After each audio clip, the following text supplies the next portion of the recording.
Operator, messages have arrived in your inbox. Hello everyone, welcome back to the channel. I'm Rhino, this time with the Warframe video. Now, in this video, I'll be talking about the anniversary of Warframe. Go now to the Warframe site.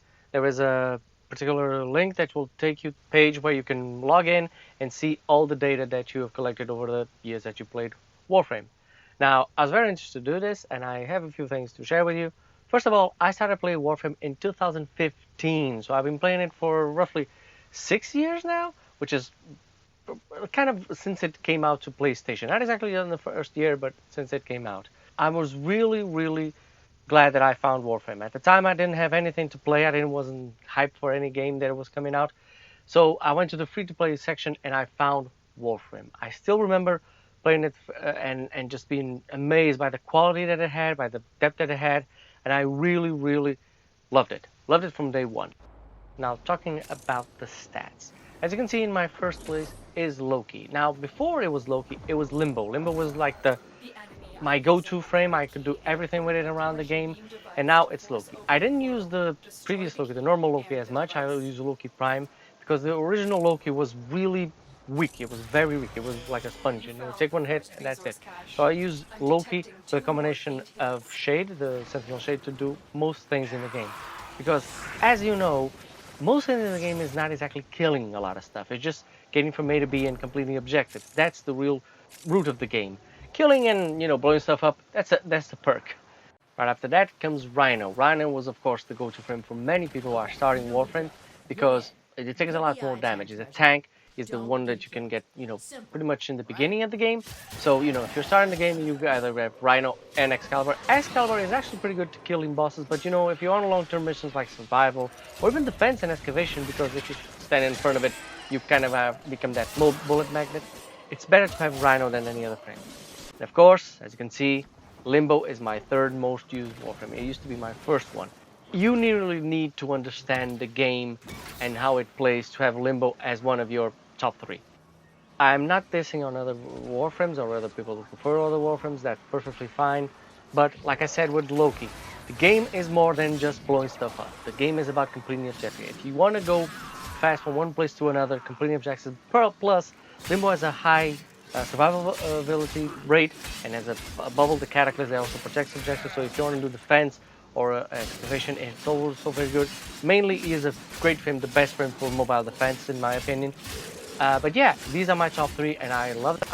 I don't use Limbo as much now because I have Limbo Prime, but Limbo, Loki, and a tank of some sort is always the kind of combination that you need to complete the game. Now in weapons, as you can see, I have the Synoid Simulor and the Zenistar. These two combined used to be like the meta. The Synoid Simulor absolutely destroyed everything. If you use it with a Mirage, you know what I'm talking about. And the Zenistar used to have a disc that was like perfect for every mission, for defense, for survival, for anything. And they both got nerfed. you kind of have to be a veteran of the game to understand just how these weapons were just top of the line compared to all the others. And then they got nerfed, and so I don't use it much. I still use the Synoid Simulor a lot, especially in Elite Sanctuary with Volt. I still use it a lot. It's still a build that works. Zenistar has failed because now Melee is just counting up those crits, and the Zenistar, although it can build crits, once you release the disc, you know, the crits go down, and you don't really have that much use for it, so the disc kind of fails in comparison to other weapons. So yeah, it's not as good.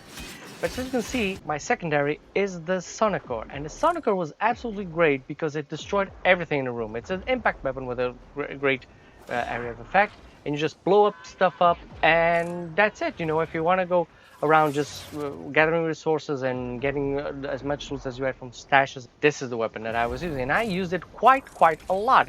I really don't use secondaries that much. This was just an add-on to the other ones. But yeah, it works very well at the time, and that's why it's on my top 3. The Sonicor did prove quite useful back in the day. Now for the Wheel of Master rank, as you can see, high ranks, I played more now at the end of the game because I just decided to myself, you know, I'm going to just go to the upper ranks and try and do as much as I can. Now I don't pursue Master rank as much. I don't feel its purpose. I'm sure Master rank 30 gives you a lot of perks, but really, it's just getting stuff, level them up, getting stuff and level them up, and I know I find that boring, so I don't do it anymore. If they told me for Steel Path that I needed Master Rank 30, I would do it. But, you know, since you don't need it, why bother with that? That's just my opinion on it. Finally, look at it. I have donated no credits to my dojo because I pay taxes, like everybody else. It's just one of the things that I never needed. The dojo was really good. Most of the people that play with me are gone now. They are either moved to PC or just stopped playing Warframe, which is a trend for people that have played Warframe for a lot of years. Lastly, as you can see, I played for over 145 days.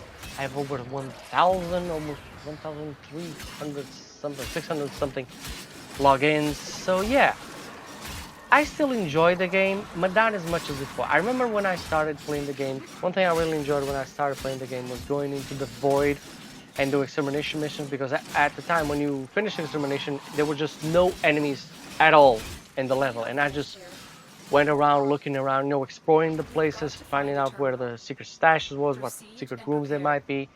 And I was just in awe of the quality and the architecture that they did in this game, and I still am many times the same. When I went last year, when I went to Deimos, I still felt like it was amazing.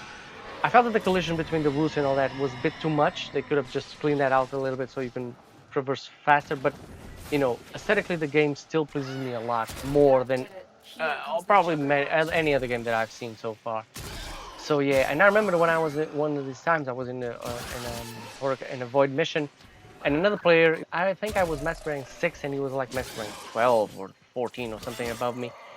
And he kind of showed me everything, every little secret room, everywhere where I could get stashes or argon crystals, or how I could traverse certain puzzle rooms and something like that. And that was really amazing. And that is still at the root of Warframe, this kind of system of pay it forward. Because, you know, as we all know, Warframe doesn't have like a good new player experience. You know, many players just give up on the game because they don't understand what the hell they have to do, and they're not going to go to the wiki just to play one game. Digital Extremes tried to work on this. I think it kind of failed. I think we all know, understand that it kind of still fails.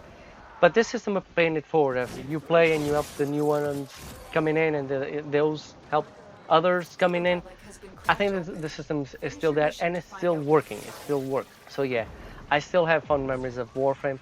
I've been playing it for I think far too long.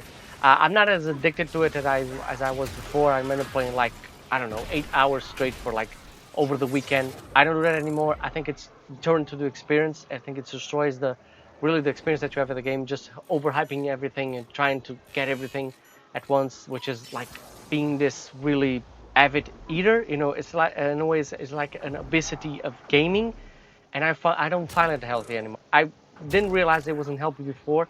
I then, you know, watching other streamers and other veterans claiming the same thing, that you can't devote yourself too much to the game or else you'll just be overwhelmed. So I kind of pace it out a little bit. Also, I'm not a partner, although I have 145 days, and I tried for the creator program or the partner program or whatever it is. I didn't get in. So, you know, that gives me the freedom to do videos the way I want to do them. And yeah, I still enjoy Warframe. I still say to people that they should try it out at least once, but I caution them that it's not for everyone, and it is a long run, a long race to run. I mean, it's a completely different marathon from any other game that you've played, whether it's Destiny or The Division or even Anthem or something like that. So if you've been playing this game as far as I have, you know, if you're just starting, just please write down in the comment section what you think of it, what attracted you, what keeps you playing, or what drove you away eventually. Yeah, that's my video. Hope you enjoyed it. If you did, please like and subscribe. And as always, have a great game, guys.